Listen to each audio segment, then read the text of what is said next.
और आपको ऑब्वियसली आज अगर ये मान लीजिए कि 40 करोड़ जिस तरीके से ट्रैफिक पहुंचा है, तो ये उसी की उड़ान की जो स्कीम थी उसमें जो सब्सिडीज दी गई थी उसकी वजह से।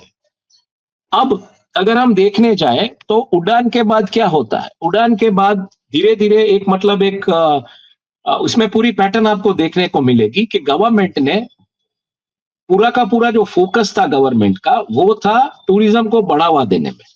तो टूरिज्म को क्यों बढ़ावा दिया जा रहा था? ऑब्वियसली गवर्नमेंट को इस सर्विस सेक्टर में से उस तरीके से रेवेन्यू दिख रही थी और टूरिज्म को उस तरीके से बढ़ावा दिया जिसमें खास करके क्योंकि इंडियंस जो है वो रिलीजियसली मतलब एक कनेक्टेड कम्युनिटी है, रिलीजियन सेंटिमेंटली रिलीजियस रिलीजन के मुद्दों पे वो ज्यादा ध्यान देते, तो इसलिए हमने देखा कि कॉरिडोर्स की पूरी जो कगार लगी सभी धार्मिक स्थलों पे, जिस तरीके से धार्मिक स्थलों को रीस्ट्रक्चर किया गया, रीडिजाइन किया गया, वहां पे नए नए एयरपोर्ट, दूर दराज के इलाके जहां घूमने लायक है जैसे नॉर्थ ईस्ट है, तो वहां पे पूरे के पूरे एयरपोर्ट्स।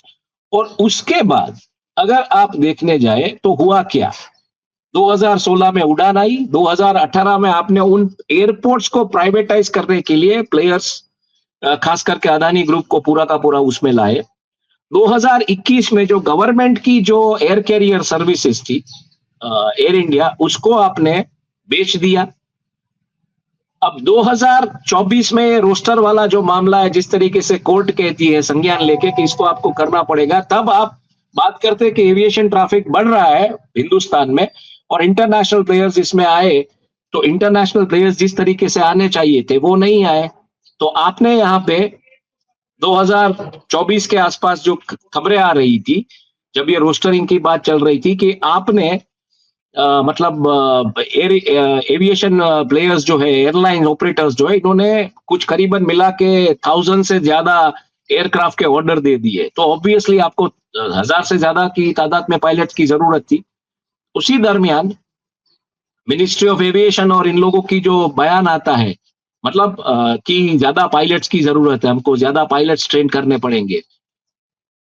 चलते चलते 2025 में जून में जो हादसा हुआ टाटा का, आई मीन जो एयर इंडिया का एयर क्रैश का अहमदाबाद में, तो उसके बाद स्ट्रिंजेंट नॉर्म्स की बात आ गई और जून में जब जुलाई में ये करना था पहले फेज में, तो सबसे पहले सबसे बड़ा असर होने वाला था जो इंडिगो को होने वाला था। और इसके चलते जब आपने मतलब ये 2025 में जब ये पीक सीजन है टूरिज्म की, ना ही भारत में लेकिन पूरे विश्व में, क्योंकि क्रिसमस की जो छुट्टियां होती है, विंटर की जो छुट्टियां होती है, वहां से इंटरनेशनल ट्रैवलर्स सब यहां पे आते हैं। अब आपके इंटरनेशनल ऑपरेशंस इंटैक्ट है, उसमें आपने कोई मतलब वो नहीं किया है, लेकिन आपके डोमेस्टिक ऑपरेशंस को आपने एक तरीके से डिसरप्ट कर दिया।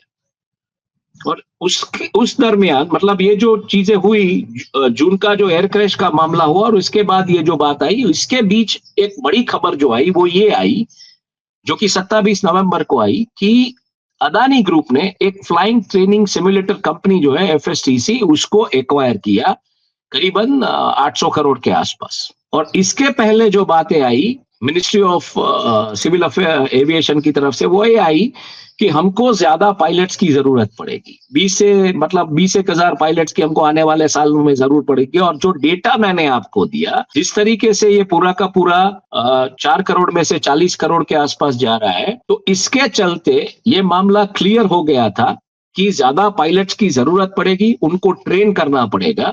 और ये पूरा का पूरा मॉडल आप समझिए, अभी डुओपोली है, टाटा और इंडिगो के पास ही ज्यादातर मार्केट शेयर है, लेकिन इसमें सबसे बड़ी जो चीज है वो पायलट ट्रेनिंग को लेके, कमर्शियल पायलट लाइसेंस के लिए जो ट्रेनिंग दी जाती है और उसमें जो सिमुलेशन की जो फैसिलिटीज है, उसके लिए ज्यादातर लोग अब्रॉड जाते हैं स्टडी करने के लिए। एक पायलट बनाने में करीबन 1 से सवा करोड़ रुपया खर्चना पड़ता है, मतलब किसी को अगर आज की तारीख में पायलट बनना हो तो 1 से सवा करोड़ रुपया खर्चना पड़ता है, और उसके बाद नौकरियां इतनी यहाँ पे नहीं है। तो सीपीएल का जो लाइसेंस लेना है आपको, कमर्शियल पायलट लाइसेंस का, उसके लिए आपको मतलब ऐसा था कि सिमुलेशंस पे ज्यादा काम करना है, वर्क की आपके जो फ्लाइंग आवर्स है वो भी आपको मतलब एड्रेस करने हैं, तो उसके लिए ये सिमुलेशन कंपनी अदानी ग्रुप ने एक्वायर की। चलिए ये कोइंसिडेंस हो सकता है, मैं मानने के लिए तैयार हूँ कि गवर्नमेंट ने कहा कि इतने पायलट चाहिए और एक उद्योगपति ने इसमें अपना हाथ आजमाया और इसने कंपनी एक्वायर कर ली। ये इंडिगो जो है, इंडिगो अपने पैसेंजर्स को एसएमएस करके फोन करके बोल सकती थी कि फ्लाइट्स कैंसिल हुई, आप मत आइए। बिल्कुल बिल्कुल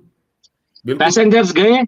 पैसेंजर्स गए, कई केसेस में पैसेंजर्स ने अपना सामान दे दिया, अपना सामान दे के बोर्डिंग कार्ड लेके बोर्ड कर गए प्लेन में, और बाद में पता चलता है कि फ्लाइट कैंसिल्ड है। तो बाहर निकलते हैं, ना सामान मिल रहा है, ना खाने पीने की व्यवस्था है। वो तो कल परसों जिस तरीके से गवर्नमेंट का इंटरवेंशन मतलब एक जिसको बोले कि गुजराती में जिन्हें कहिए कि खोखरो खाई सरकार एम की, तो मतलब जोर जबरदस्ती से कहा कि भाई आप इनका एटलीस्ट डंडा दिखा के बेसिक बोला, पानी और खाने का तो इंतजाम कीजिए। ये सुनने लायक है। ये परेशानी जो आप कह रहे हैं इसी तरह की है, आप देखिए। और ऊपर से बड़ा करे जैसे कि तुम्हारे घर का कहता हूँ कि मैं क्या मेरा क्वेरी है, मैंने 3 दिन से बिना खाए पिए सोए बूढ़ा बच्चा बेंगलुरु में अटका था, कल जाके नाइट को लैंड हुआ और बिना बैग के लैंड हुआ। मेरा घर का चाबी उसमें, मेरा पासपोर्ट उसमें है, क्या झक मार गया मैं? क्या बोल रहा है, सुन नहीं दे रहा है। हाँ चलो लाइन में आते हैं। हम लोग लाइन में ही खड़े हैं कब से, हमारा चेक करो पहले सिचुएशन। गजब है यार, ये अच्छा, 3 दिन से इसमें बिना खाए पिए सोए परेशान आदमी है, कह रहा है कि उसका परिवार बेंगलुरु में फंसा था, इंडिगो वालों ने उन्हें भेज दिया, लेकिन बैग जो है वो बेंगलुरु में छोड़ दिया। तो उसी बैग में घर की चाबी भी है, पासपोर्ट भी है, कागज भी है, सब है, सब कुछ है, सब कुछ है। अच्छा, वो इसमें एक महत्व का, वो कह रही है कि लाइन में खड़े रहो। अच्छा, इसमें एक महत्व का मुद्दा ये भी है मयूर, जिसके ऊपर, क्योंकि देखिए ये सब चीजें इकट्ठा करना बहुत आसान नहीं है, क्योंकि इंडिया के पास अच्छे कोई एविएशन रिपोर्टर्स ही नहीं है। आपने मीडिया की हालत ऐसी कर दी है कि मीडिया अगर चाहे तो भी अच्छे एविएशन रिपोर्टर्स हायर नहीं कर सकता है। तो जो रिपोर्टिंग हो रही है, जो नहीं मेरी बात सुनिए, तो जो रिपोर्टिंग हो रही है उसमें एक बेसिक रिपोर्टिंग हो रही है कि पैसेंजर परेशानी है, लेकिन इसको और गहराई से देखिए। ये सरकार जो कटिबद्ध है, जिसने शपथ ली है कि हम किसी को मतलब वो नहीं करेंगे, ये करेंगे, वो बनने से पहले 3 बार शपथ ली है सरकार ने, सत्ता में बैठे लोगों ने। डीजीसीए में, director general of civil aviation में 100 से ज्यादा जगह खाली पड़ी है, जो ये मॉनिटर कर सकती थी कि इन्होंने अपना रोस्टर इंप्लीमेंट किया है सही तरीके से या नहीं किया है। तो 100 जगह जब आपके director general of civil aviation में खाली पड़ी हो, आपका सिविल एविएशन डिपार्टमेंट आपने अपने अलाई को दे दिया हो, तो क्या इसमें systematic failure, secrecy is the success वाला मामला और सिस्टमैटिक फेलियर का प्लानिंग नहीं हुआ होगा? ये सबसे बड़ा सवाल।